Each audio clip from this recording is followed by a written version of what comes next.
Hi, this is Bethanne Patrick, PW's Book Maven, and I'm here with Susan Orlean in the Abrams Books for Young Readers booth, and Lazy Little Loafers, her first children's picture book, is out. So this is very exciting, Susan. Let's talk about why you wrote one of these. Well, this is actually a funny story. The origin of this book is unusual. I had written a humor piece for the New Yorker a number of years ago. It might have been 8 or 9 years ago, as a matter of fact.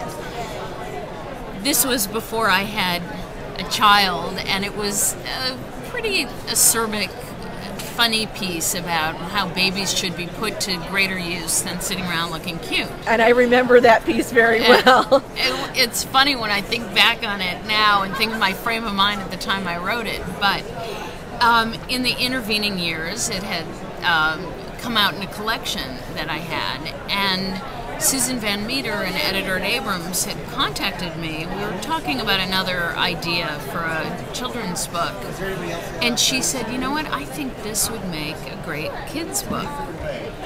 Well, it seemed like an incredibly funny notion that a piece that was written with a little bit of a slightly snippy tone about kids could be retooled slightly and become a children's book, and it just tickled me. Also, in the intervening years, I had had a child, so suddenly my interest in kids' books had skyrocketed, right. And my notion of what made a good kids' book became pretty acute, since I was suddenly finding myself reading them and looking at them and buying them all the time. And how old is your child now? He's 3.5. So he's still very much in the picture book stage. Yeah. So this was fun, I imagine, for you to conceive. Really fun and really exciting, because I could look at the great books out there and think, wouldn't it be wonderful to have a book that would be read over and over and over again? There's something very special about a kid's book, because you hear it so many times and it becomes so deeply part of who you are when you're a kid. It's talismanic. Yeah, absolutely. And in a way that adult books just don't have that same role, because you don't tend to reread them so many times, right. And have it be something.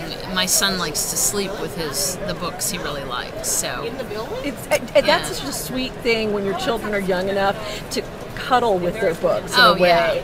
And it sounds so funny, because here we are in the age of the Kindle and the internet. Right. But for children, books really still are objects. Right. And they're not just objects, but they're precious. Exactly.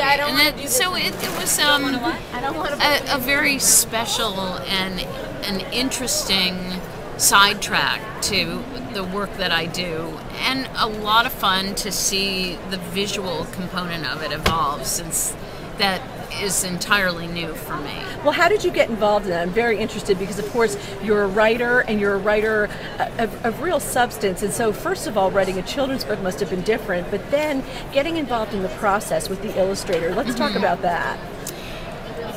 The idea of what makes sense to a child, and what words you can use, and what concepts work for a kid versus an adult, I had to learn that. That's a whole different set of, not rules, because I don't think there really are rules, but just a state of mind. What are a couple of those?